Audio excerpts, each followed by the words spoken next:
You learn a lot about yourself when you have a family. Like I learned that I want to be alone forever. That's what All right, this is the best analogy I have for having a toddler. If you ever see those big fish catching shows where they catch those giant tunas and they get them in the boat, and then there's one guy whose job it is he's got a sledgehammer and he hits the tuna in the head to kill it, stop it from flopping around. All right, so imagine you got the tuna, right? But you can't hit it in the head at all. And you gotta carry it in the thing and it's flopping around. And you get to the door and they're like, hey, you want a table or a booth? And you're like, fucking give me a booth. Hurry, give me a booth. You need a booth because you need a wall to pin them against. Hand the chest, and then you can kind of eat a quesadilla with his hand. But it sucks. Everybody's mad you bought your tuna. They're like, oh, I bought a tuna? Why'd you buy a tuna? And the tuna's flipping out. And you gotta be nice to your tuna. You can't yell at your tuna in public. You gotta just, I can see you're upset, tuna. It's okay. I know you want to go back. I would love to throw you back in the ocean, but we can't. That's not an option. We were at a diner with my then 2-year-old, and we ordered him a sandwich, and the waiter brought a soup. We didn't know it came with a soup apparently, and she brought this hot bowl of steaming soup, put it down in front of my then 2-year-old. And it's just like, why don't you just give him a loaded pistol? We're all everybody's gonna die. He immediately slams the table. It spills on him, on me. It's like a 0 to 100 in a second. He's crying. I'm flipping out, trying to clean him up. The waitress is leaning over me. I'm like, get out of here. I got to leave me alone. And she's like, you want another soup? And I was like, what? No! Leave! So I get him cleaned up. He's finally calming down for a second, and she comes back with a bowl of ice cream that we did not order. And she's like, here, to make up for the mess. And I'm like, no, you can't just introduce ice cream into this. He's not going to touch his sandwich. That's over. And we have to give him this ice cream, otherwise he's going to cry for 4 years. So we're going to give him this ice cream. And that amount of cream and sugar at this time of day, he's not going to take a nap. And if he doesn't take a nap, he's going to fall asleep early. And if he falls asleep early, he's going to wake up at 4 a.m. tomorrow. So you ruined tomorrow for me. If you want to help, you take him. I'll sign the papers. You can raise him yourself. I don't want to. You teach him how to be a waiter. I don't care. I don't want it. If you ever have kids in here, you're going to f up your kids. There's no way. They're just impossible, and you're going to be tired, and you're going to f them up. No one can raise a perfect kid. Mother Teresa could not raise a perfect kid. Mother Teresa couldn't raise a kid. She never had any kids. The fucking nerve of this lady to call herself mother. Fuck Mother Teresa. Yeah, she helped some people in Calcutta. All right, I bet she got up whenever she wanted. There wasn't a Mother Teresa Jr. in her ear at 5 a.m. I want applesauce. She just slept in, got up at noon, around on her phone, masturbated, did whatever she wanted. And she's a saint. That. You know who's a saint? Every parent who just tried. Casey Anthony is more of a saint than Mother Teresa. I take my kid to the zoo a lot. Well, you go to the zoo as an adult and it's horrible. You're like, these animals are suffering. This is torture. Why are we doing this to animals? But then you look at your kid and you're like, F these animals. F 'em. I don't care. I like to take them in the morning to this New Jersey zoo because there's no one else there. And we were there on a Tuesday, and it was just us. It was great for a while. And then we were joined by this group of like adults from like an adult group home thing, and they all had like Down syndrome or something.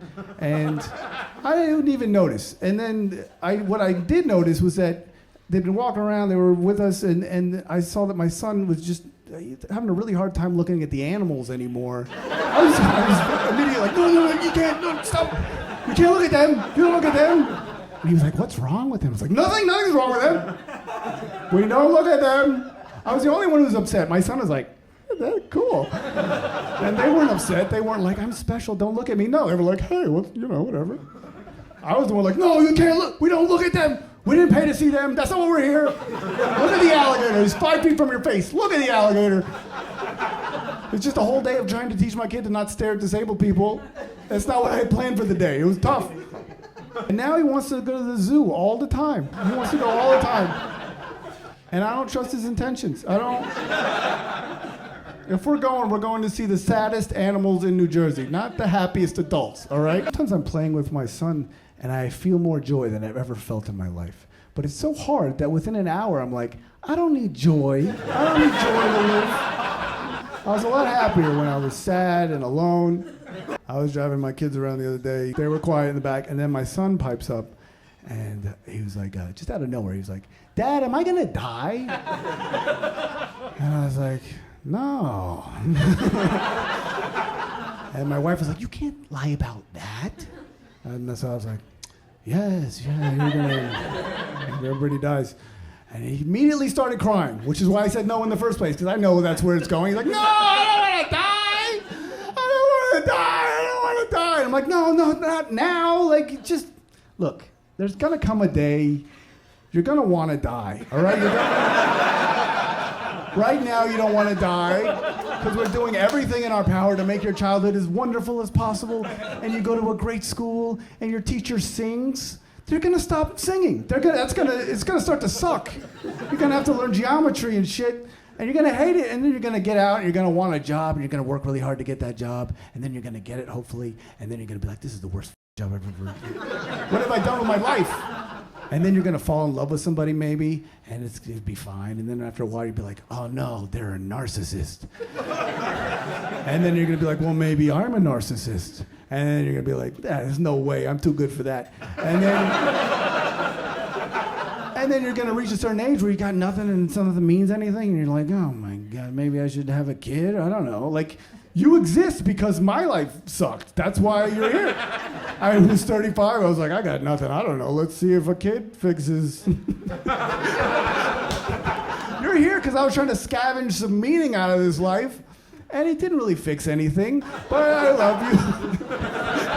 If anything, it made it worse because now I really fear death. Like, I really don't want to die because I don't want to leave you alone, all right? Because I love you and I want you to have a dad and a nice life, and I don't want you to leave with an empty hole. You can't live without a father. You're not going to do well. You're not LeBron James. It's not going to go well for you.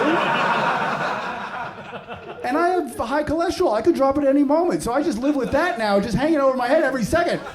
And he's 4, so...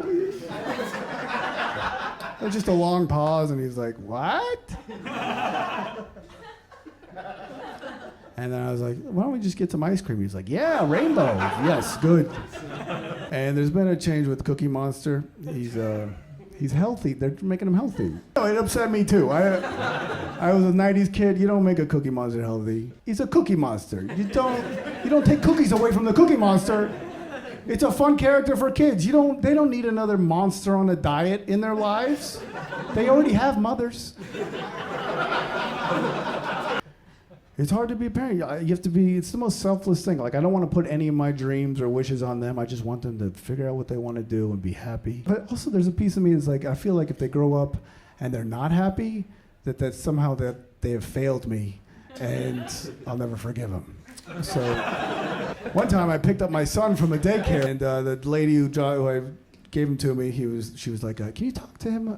He's been touching Hannah's hair, and that needs to stop." And I was like, "Yeah, sure." And then she pointed to Hannah, and I was like, "Oh, yeah, definitely." Because Hannah's a little black girl in his class, and he doesn't know he was 2. He was touching her hair. And that's a whole thing. That's a whole thing I got to explain to a 2-year-old, and I don't know how to do that. I can't explain our nation's racial history to the... He's 2. I can't be like, "Let's watch Roots." See, that's why. See.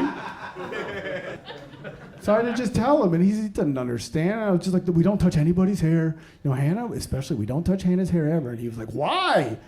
And I just kind of panicked and froze up, and I was like, "I think you know why. I think you know what you did."